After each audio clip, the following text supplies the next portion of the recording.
Hi, it's Anne from Unity Physiotherapy and Wellbeing. I thought I'd share with you a variation of Bhramari Pranayama or bee breath that I developed recently.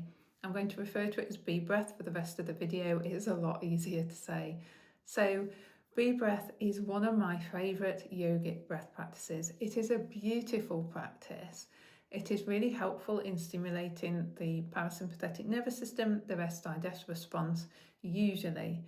So just because a breath practice is said to have a certain effect doesn't mean that it will for each person. We need to know the physiology behind a breath practice, and we need to know how we are responding to it, or if we're teaching it, how is somebody responding to it? How is their physiology responding, their nervous system?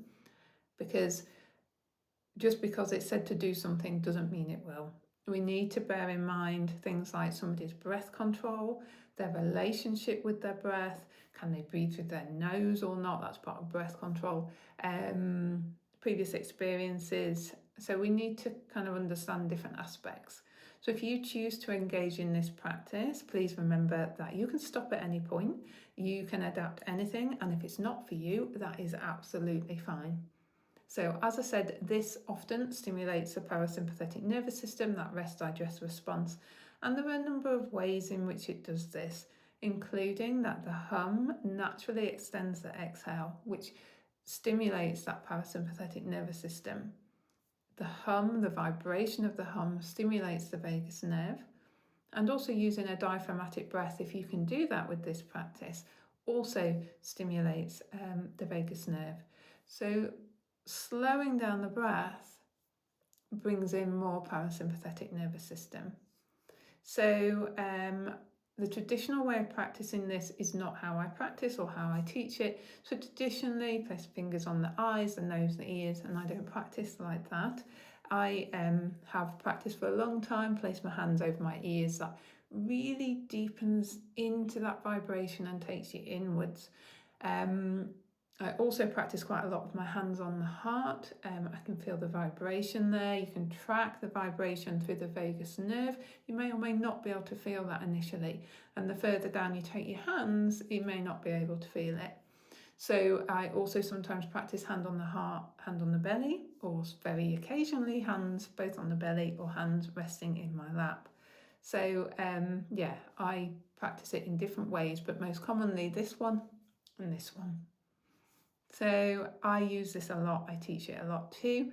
And this variation I've developed, I don't know if it was this week or last week, can't quite remember whether it was the end of last week or the start of this week. Actually, I think it was the start of this week.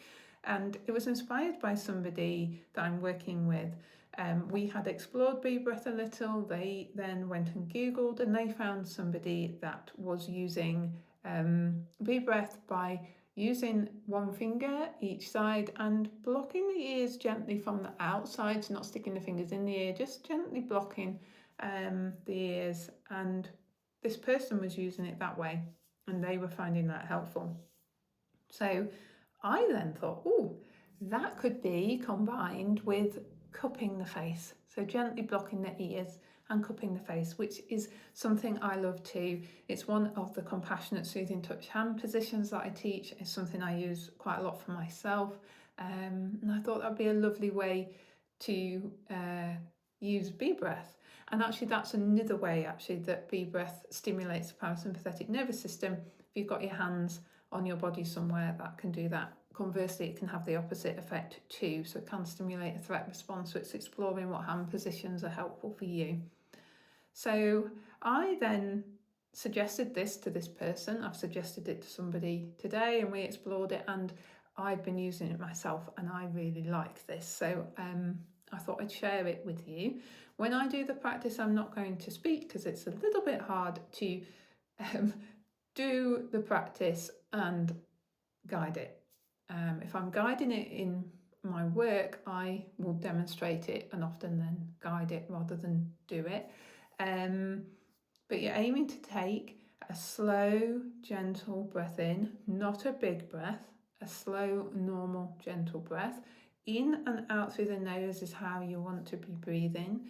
And so a slow, gentle breath in and then a soft, relaxed breath out. soft, slow breath in, soft, relaxed breath out. You also want to be able to keep control of your breathing. So breathing through the nose, keeping control of your breathing, soft, slow, relaxed breathing. And also, if you can, using the diaphragm. So when you breathe in, diaphragm moves down, tummy moves out, and the lower ribs move out. So if you can focus on the lower ribs moving out, or the belly, if that's better for you, then do that. That's great. The way that I teach this and practice it is either doing a few hums in a row and then having some normal breaths in and out through the nose, or taking a normal, slow, soft breath in, soft, relaxed breath hummed out, 1 or 2 normal nose breaths in and out, soft, gentle breaths, and then another hum. So you can choose how you practice it. As I said, I am not going to speak as I demonstrate it. I'll do 2 or 3 breaths and you're welcome to join me. So you can explore the different hand positions that I shared. So if you'd like to, you can block your ear and cup your face. And just notice how that feels. I mean, you might find you've got your shoulders right around your ears. See if you can soften them a little bit. They will be up a bit with this position. So allow the shoulder blades to melt down the back. And you can close your eyes if you would like to, and just notice the flow of your breath for at least a few breaths.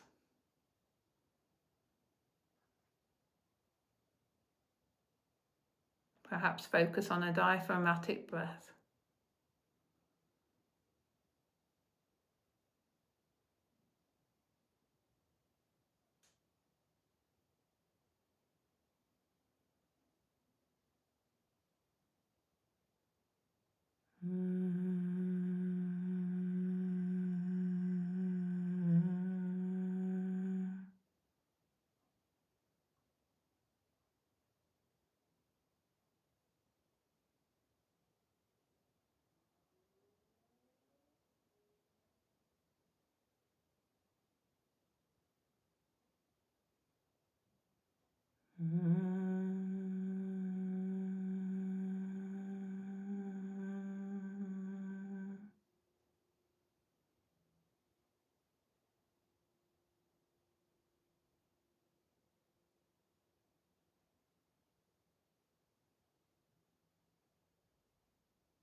Notice your response to that.